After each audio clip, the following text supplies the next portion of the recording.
Hey, how's it going, everybody? This is Joey Galvez, one half of your host of Explain Yourself, and I want to let you guys know about a really cool book from our friend of the show, Eli Shockey. This one is called The Greylock, and it's a story where magic is a commodity. Potions are sold at corner stores. Orcs and dwarves earn a living in cubicles, not on the battlefields. But there are those who resist the house's magic's laws. Branded a criminal and forced to live as a wand for hire, there is a spell slinger they call the Greylock. Check this one out. You guys can pre-order issue 3 right now with code JAN241939, and make sure you guys are heading over to your favorite LCS and letting them know that you want Greylock number 3, and maybe pick up the first 2 issues. You could do that at the Scout web store. So make sure you guys are grabbing the Greylock number 3, JAN241939 at previewsworld.com.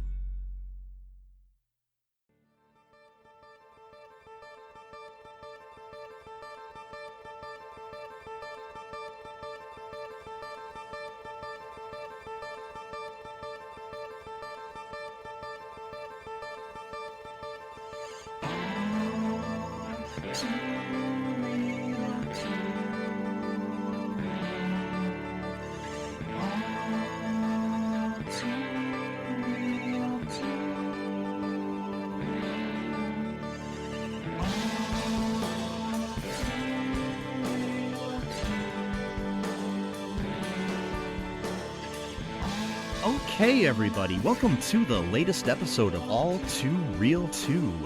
My name is Michael E. Cullen II, and with me, as always, is... Sesame, Spirit, and Carta. It's a good name. Thank you. Just wanted to let you know that, baby, if you've ever wondered whatever became of me, I'm living on the air on All Too Real 2. All Too Real 2, WKRP. Wait, that's not how it goes. I'm sorry. Wait. I am quoting the song. It's I'm living on the air in Cincinnati, WKRP. Okay. Got kind of tired of packing and unpacking.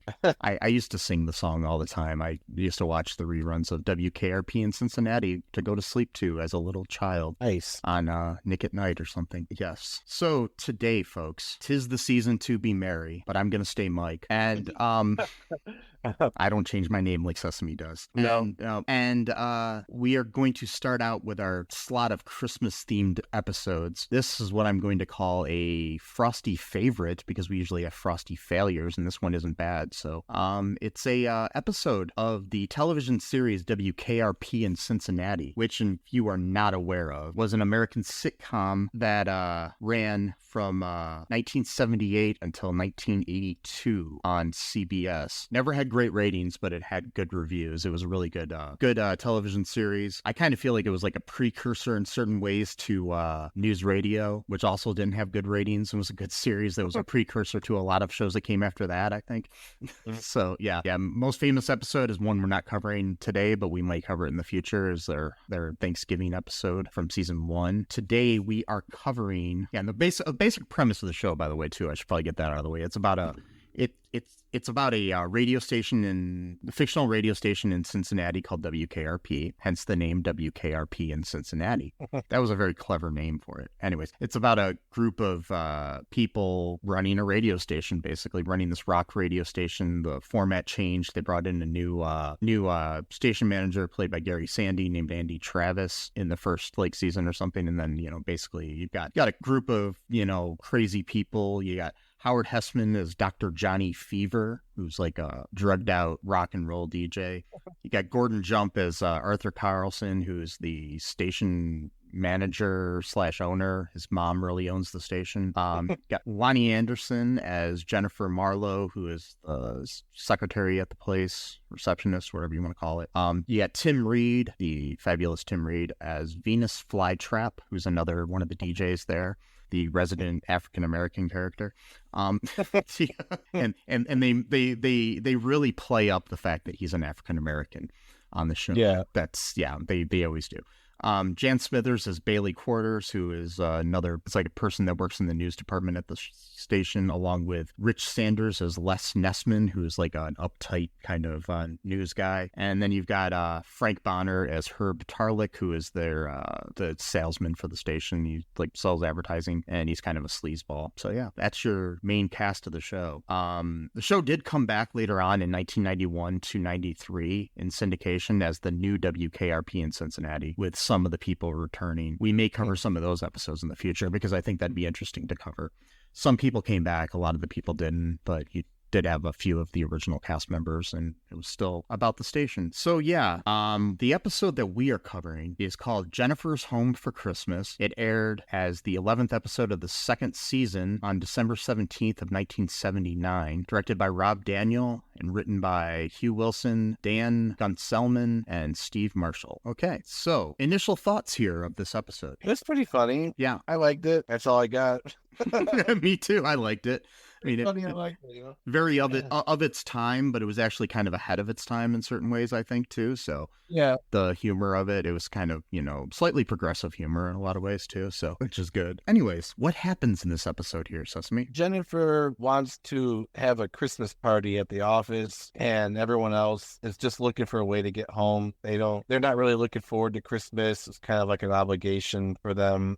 Various people are going to different parts of the country. One guy's going to Chicago, another guy's going to Dayton. For some reason, he thinks he needs to fly to Dayton. I know.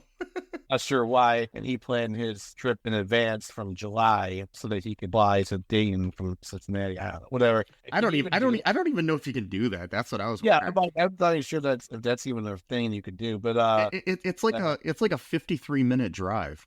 Yeah, that's what I'm saying.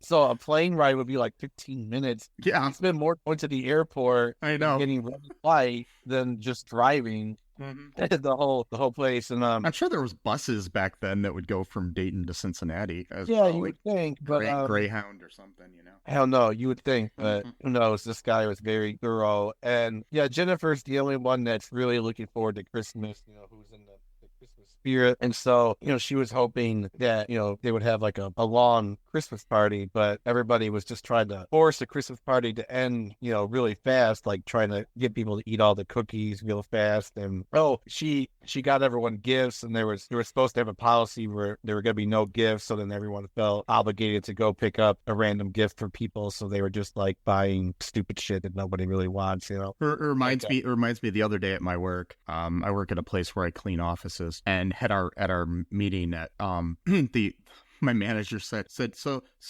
last year we did Secret Santa. Does anybody want to do Secret Santa this year? Nobody raised their hand. Wow. I was like, what the heck? I wasn't going to be the first person to raise my hand if I wanted to, but I was just like, no. Nobody raised their hand. I'm like, it could be cool. It could be not cool. My main thing with it is I just started working there not too long ago. I kind of know people, but I don't know what to get people. And, so if it was somewhere I'd been working for years, maybe I would do it. But it's like, how do you, if you don't really know the people? I don't know. I'm kind of torn on that too, because, I think it's unfortunate, I don't know. It seems like people want to do that stuff less and less, and only like want to know the people they already know kind of thing. Like, they don't really want to branch out at all. It seems like people are becoming more tribalistic like that, Well, it's like, I like the people I work with. And I mean, at our, we have a meeting every night, a safety meeting where we talk about, I just think it's a kind of pointless meeting, honestly, but we have it every night. And I always try to make things funny, like answering funny answers to questions and stuff like that to make people laugh, because sometimes it's just dull. I mean, my manager's pretty lively. She gets it, gets people interested, but it's like, like the other day, she, I know this is kind of a tangent, but the other day she said something like, so are there any questions or concerns about that? And I said, I don't have any concerns about that, but I do have a lot of concerns about life. And everybody just looked at me weird, but I'm like, okay, whatever. She laughed at it. Wow. But yeah, that's just my sense of humor. But yeah, it does seem like it. I think a lot of it has to do with money, though, too. People just don't want to spend extra money on people when they've got to buy for all their kids and family and stuff, So yeah, but But anyway, Well, yeah, so yeah, it yeah, makes go ahead. sense. But yeah, I mean, but this is kind of like an early version of that where people are just like wanting to leave, and I guess, but in a certain way though, they're kind of wanting to get home to their families and stuff. So it kind of makes sense. Yeah. But yeah, so what else happens here? So one dude gave the I don't know if he's like the manager of the place or whatever, thing of worms. Oh, that was Herb, who is the he gave the manager. He gave Mr. Carlson, who Gordon Jump plays. And Herb is like also known as like a cheapskate, and the reason I think he said something about giving the worms because they were basically, I think, a gift from an advertiser. Oh wow. So like one of their main advertisers is like people that sell worms, probably for fishing and stuff. So Wow. because he gave somebody else like thumbtacks. Yes, right, yeah. He's like, thanks for the thumbtacks. The guy's like totally oblivious. Yeah. He's like, oh yeah, you're welcome. You're my best friend or whatever.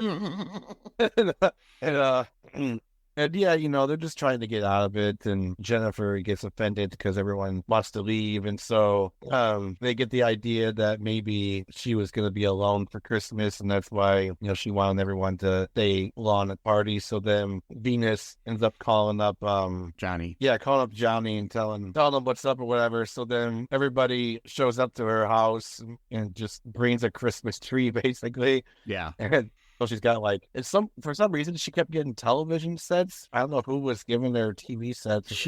She's known to be like, because she's so pretty, she dates a lot of guys. Oh, okay. And I think what they were getting at with the joke of that is that like these guys are just lavishing her with presents. So okay. So they just keep coming in. Like there's this delivery guy who keeps delivering shit. So yeah. Yeah, because she's like got like a smaller TV, and she's like, oh, I guess I'll have to put that one in the bathroom or something. Yeah. Just got all these TVs, and then all the people from work show up, and they bring Christmas trees, and they're teasing the one guy because he didn't bring the Christmas tree. They're like, oh well, you have to bring a tree in order to stay and stuff like that. Yeah. He's like, okay, well I guess I'll go out and get a tree then. They're like, okay, hold on, maybe we'll make an exception this one time, type of thing. Yeah, and that was Herb, who like, he's kind of the sleazy guy, and yeah, on the show he always has a thing for Jennifer, and but he's married, so oh wow, it's kind of that time too, where it's just like, oh, it's okay to be a sleaze if you're married, I guess, but yeah, whatever.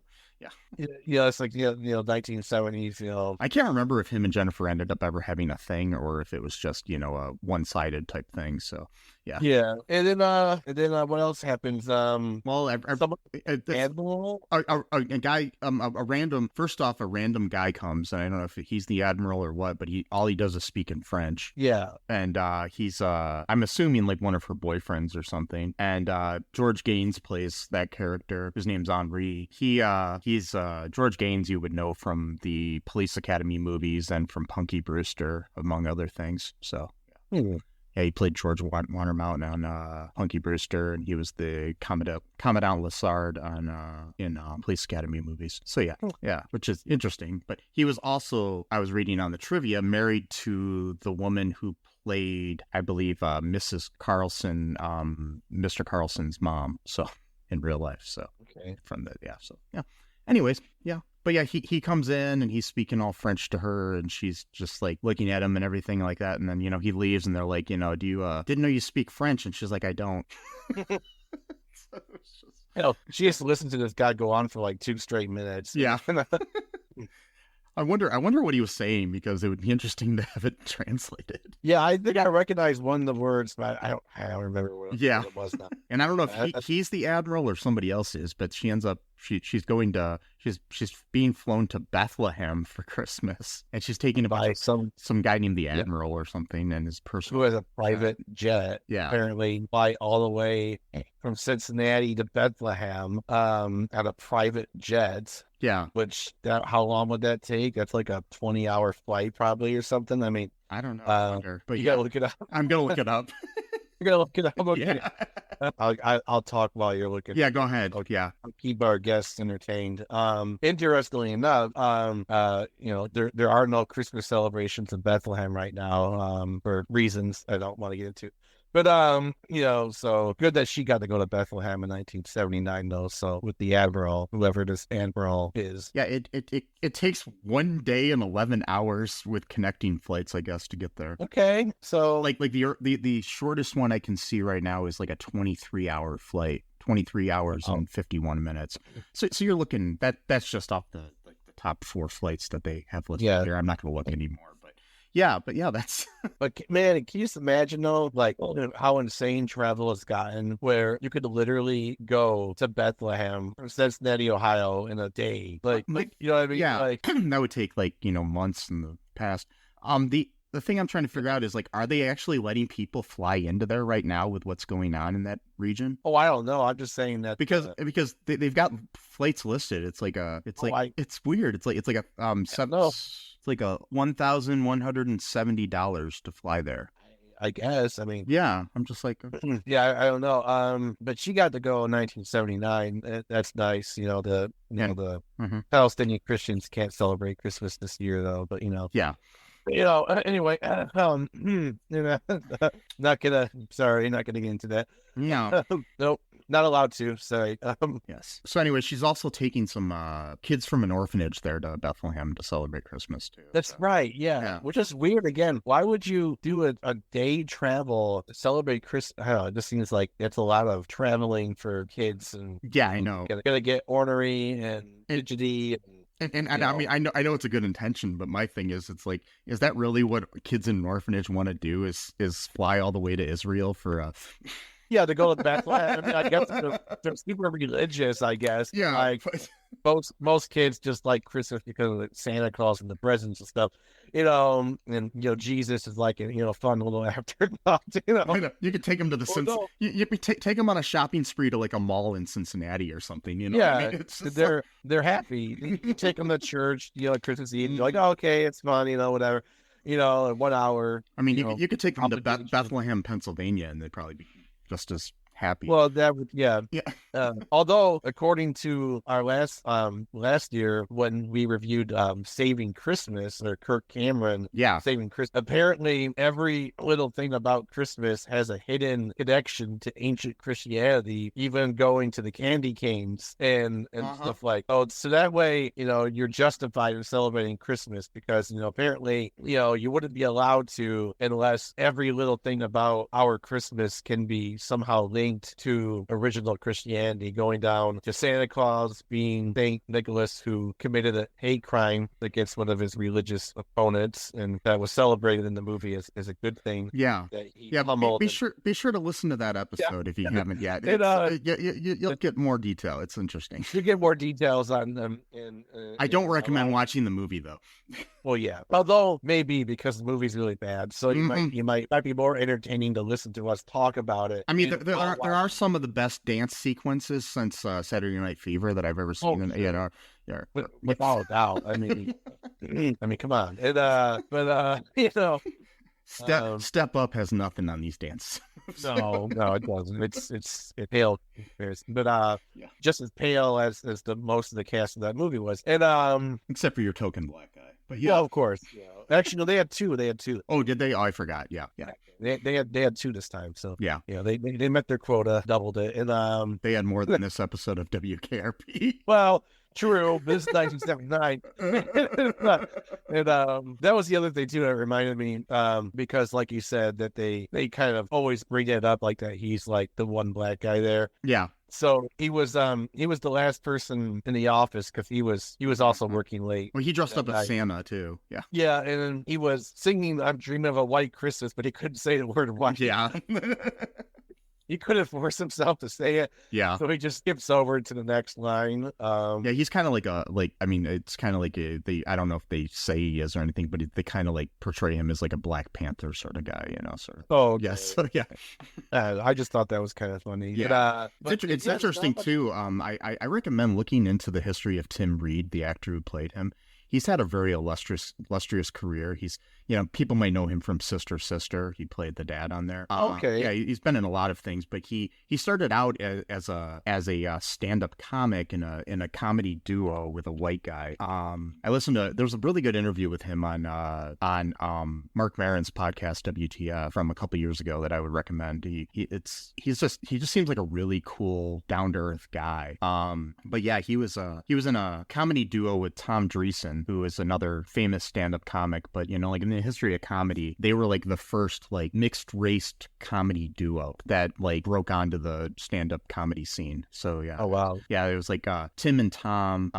They wrote a book. They wrote a book about it in 2008 that you can read called Tim and Tom: An American Comedy in Black and White. Wow. It's really interesting about the history of them, and about he's done a lot of stuff for like race relations and stuff over the years too. And he's just, I don't know, he seems like a really cool guy for like a 78-year-old, you know, dude. So yeah. Yeah.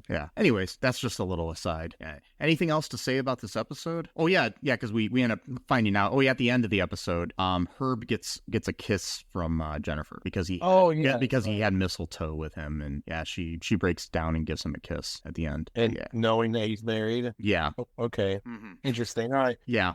So, you know, we're committing light adultery right before going to Bethlehem to celebrate Christmas. That's what you do. Mm-hmm. Well, Okay. well, I mean, Mary was an adulteress, you know, because she had a kid with God, you know, and she was married to Joseph. I mean, come on. I'm joking. Yeah, but it was I'm joking. Wasn't stabbed to have sex with Mary. I know. Come on, story right. And, well, I'm sorry. That's one thing that does piss me off. So Yeah. I'm not like a super defender of like religious doctrine, but like I don't like it when people intentionally misrepresent that just actually teaches. Like I get this, I see this a lot from like. Yeah, no, I was just trying to be funny. I Yeah. always get I see it's a lot from like atheist crowds where they like go like, oh, God had sex with a teenage Mary. It's like, no, it's not what the doctrine says. No. You make it sound stupid on purpose. Like, Yeah, it's so nitpicky. I mean, and the thing is you can take the Bible and make it say whatever you want it to say anyways. So it's like, you know, yeah, for good or bad intentions, or just, you know, authoritative intentions where you feel like you have to have control over a woman's body or